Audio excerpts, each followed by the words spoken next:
और वो कहेगा आपको एडमिट होना पड़ेगा, आपको पानी की कमी आ गई, और हमको दिखाओगे महाराज जी कमजोर है, तो मैं बताऊंगा जिनवाणी की कमी आ गई, जिनवाणी का स्वाध्याय करो सब ठीक हो जाएगा।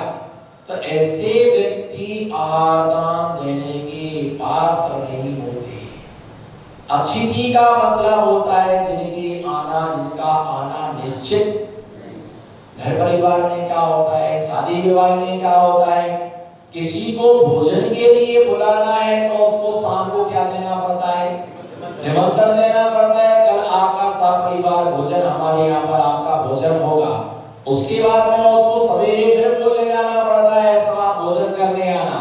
10 बजे पर उसको बुलाने को जाना पड़ता है, 3 बार उसको बुलाओ तब वो एक बार क्या होता है, एक बार भोजन करने के लिए वो आता है। लेकिन साधुओं के लिए निमंत्रण नहीं दिया जाता। साधु के लिए, साधुओं के लिए नवदा भक्ति से आहार, साधु के लिए नवदा भक्ति से प्रगान किया जाता है। कौन आएगा, क्या मानो, मुनि महाराज आएंगे, मुनि महाराज आएंगे, जयलक जी आएंगे, शुल्लक जी आएंगे, तुम्हारे भाग्य में जो होगा वो ही तुम्हारे पास में आएगा। और कहा जाता है दाने दाने पर लिखा है, तो दाने दाने पर लिखा है, दाने वाले का भाग है ना, दाने दाने पर लिखा है, जो तुम्हारे भाग्य में होगा उन्हीं का तुम्हारे द्वारा प्रदान होगा। जितना उनके भाग्य में होगा उतना ही चलेगा। तुम कितना भी सोचते रहो, तुम कितना भी रोते रहो, तुम्हारे कर्म के सामने किसी की चलती नहीं है। बोलो, कर्म के सामने किसी की चलती नहीं है, और चलाने की कोशिश भी नहीं करना, चलाने की कोशिश भी नहीं करना। अतिथि का मतलब होता है पता नहीं चलता अचानक साधु आ गए, व्यवस्था करना पड़ी। हमने सोचा ही नहीं था कि हमारे यहाँ पर साधु का आहार होगा। कोई नगर में साधु आ रहे थे, श्रावक जल लेने नहीं गए, और साधु उस गांव को छोड़ के आगे चला गया। उस नगर में चौके लग गए, जहां साधु पहुंचा वहां चौके नहीं लगे थे। तात्कालिकता में चौका लगाया, और वो श्रावक सोचने लगा कि मैंने सोचा नहीं था कि मेरे घर पर आहार हो जाएगा। और पहले आहारचर्या कैसे होती थी, एक कौन सा काल है, बोलो भाई, पीछा कीजिए कर्णात्मा, कौन सा काल है, ये पंचम काल नहीं है, पंचर काल है। कौन सा काल है, हर श्रावक पंचर है, हर श्रावक नहीं है। आहार देने की इच्छा बहुत है, बोलो, आई कांटेक्ट, आई कांटेक्ट के बराबर बना के रखो। आहार देने की इच्छा बहुत है, लेकिन क्या करें महाराज जी, ऐसी ऐसी उंगली घुमा देना उससे बहुत डर लगता है। क्या मुझे नाम याद नहीं आ रहा, क्या है उसको, हाँ वो पोहा में छौंका डाला जाता है, कांदा, आलू और कुछ छोड़वा दे। अगर महाराज जी और कुछ छोड़वा दे, लौकी तो जीवन भर को त्याग कर, अगर जिसने लौकी का त्याग कर दिया वो मुनि महाराज नहीं बन सकता है, मुनि महाराज नहीं बन सकता। बन गया तो दुर्गति हो जाएगी, क्योंकि जिस चौके में जाओ सबसे पहले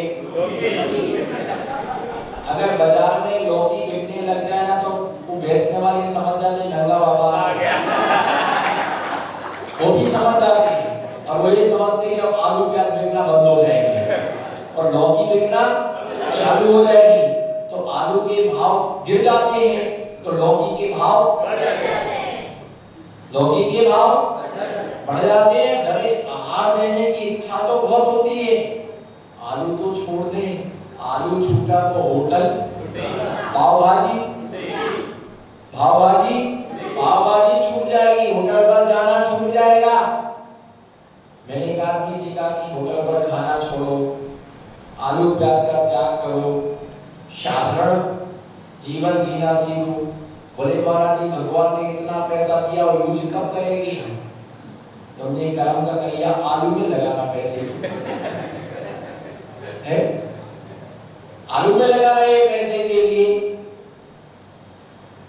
ये ध्यान रख के चलना कि दान की दक्षिणा है, दान की दक्षिणा।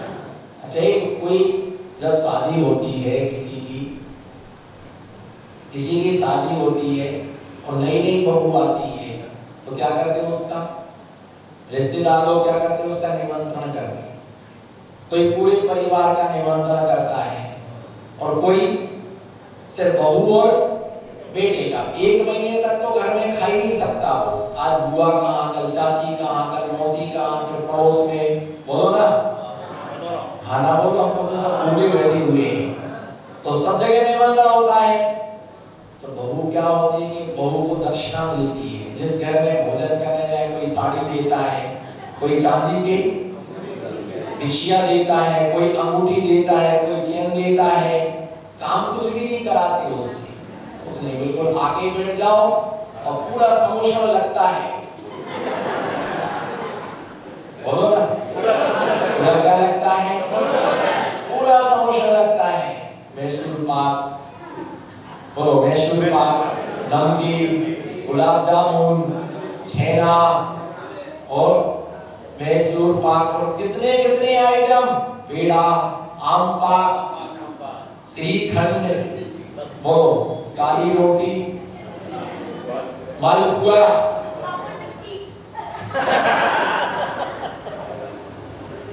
कासे टपकी, जलेबी, और उसको वो धीरे से बैठ धीरे धीरे खाती, नीचे देखती हो, किसी की तरफ नहीं देखती, क्योंकि नई बहू किसी को पहचानती नहीं है, उसको शर्म लगती है।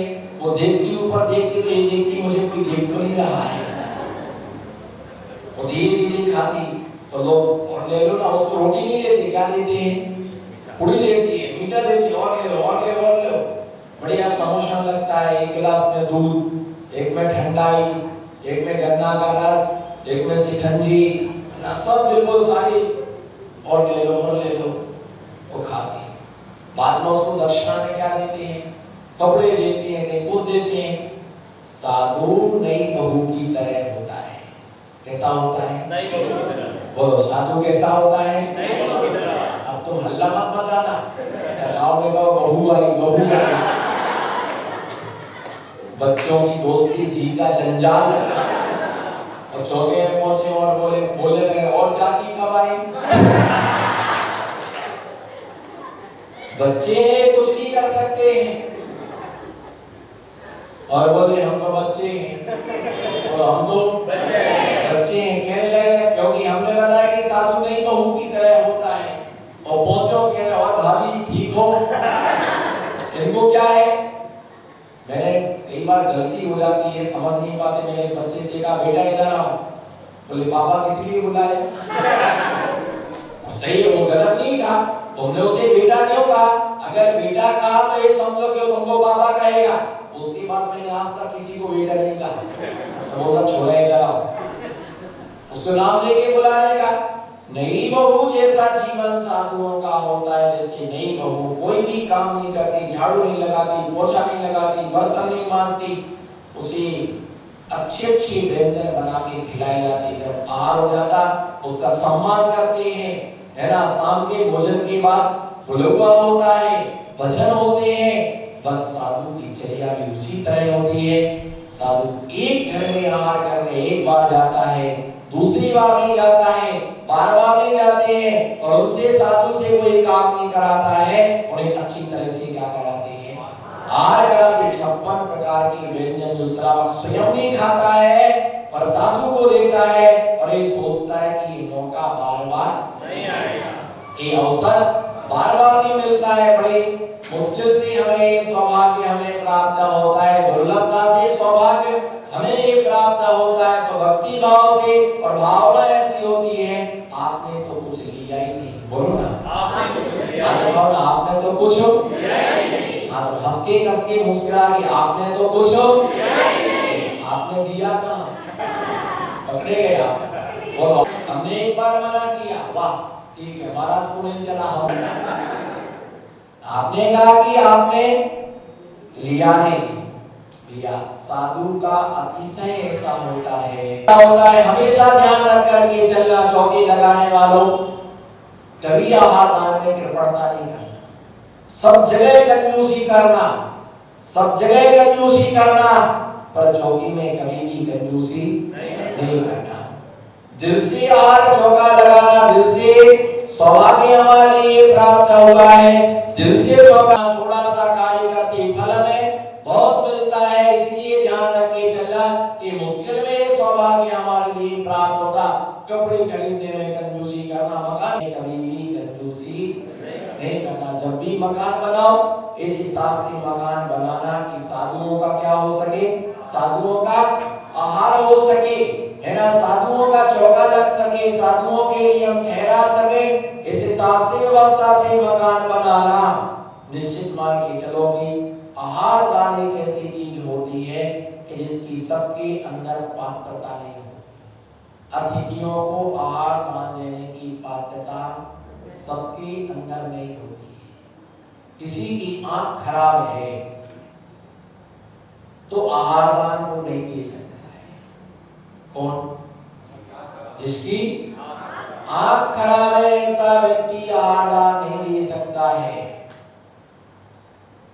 जिसकी 4 उंगलियां हैं, 6 उंगलियां हैं, ऐसा व्यक्ति आहार दान देने का पात्र नहीं। जिसका शरीर बिडोल है, जिसके अंग उपांग सही नहीं है, ऐसा व्यक्ति भी आहार दान देने का पात्र नहीं। जिसका खान पान सही नहीं है, बोलो जिसका खान पान सही नहीं है, बोलो जिसका खान पान सही नहीं है, ऐसा व्यक्ति भी आहार दान देने का पात्र नहीं है। जिसका खानदान सही नहीं है, ऐसा व्यक्ति भी आहार दान देने का पात्र नहीं है। मैंने 2 शब्द आपको दिए, जिसका खान पान अच्छा नहीं है वो भी आहार दान देने का पात्र नहीं है, और जिसका खानदान अच्छा नहीं है ऐसा व्यक्ति भी आहार दान देने का पात्र नहीं है।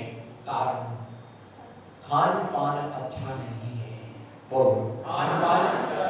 जिसका खान पान का मतलब क्या होता है कि जो अशुद्ध पदार्थों का सेवन करता है,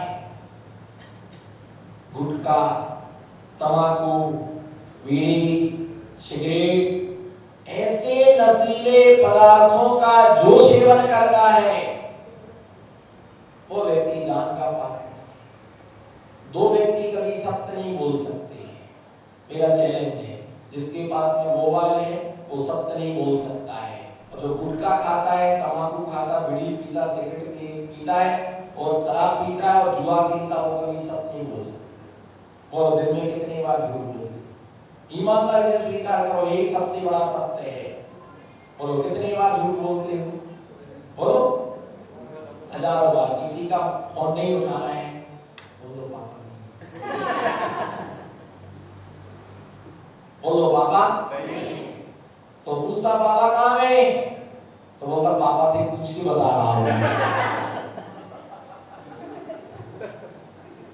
पापा कहाँ गए हो? कहिए चुप। क्या मैडम को फोन दे देंगे, बोलो साहब बाहर गए हैं, अभी मोबाइल वो यहीं छोड़ गए हैं, जबकि बाजू में बैठे। तो आदमी भी खतरनाक खोपड़ी है, वो दूसरे नंबर से ट्राई करता है, और दूसरे से किया तो तुरंत ही क्या कर लिया, उठा लिया। उसने उसको दे दिया, साहब मैंने फोन लगाया आपने उठा नहीं, मैं थोड़ा पाकिस्तान गया था।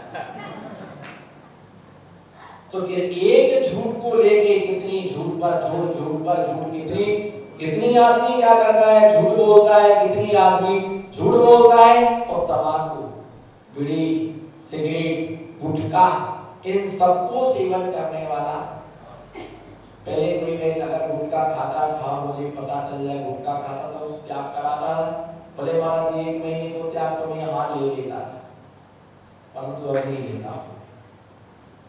गुटखा खाने वाला, बीड़ी पीने वाला, इनसे मैं हार नहीं लेता। वो आजीवन को भी त्याग कर दे, क्या वो आजीवन के लिए भी अगर त्याग कर देता है गुटखा तंबाकू का, तो भी मैं हार नहीं लेता। क्यों?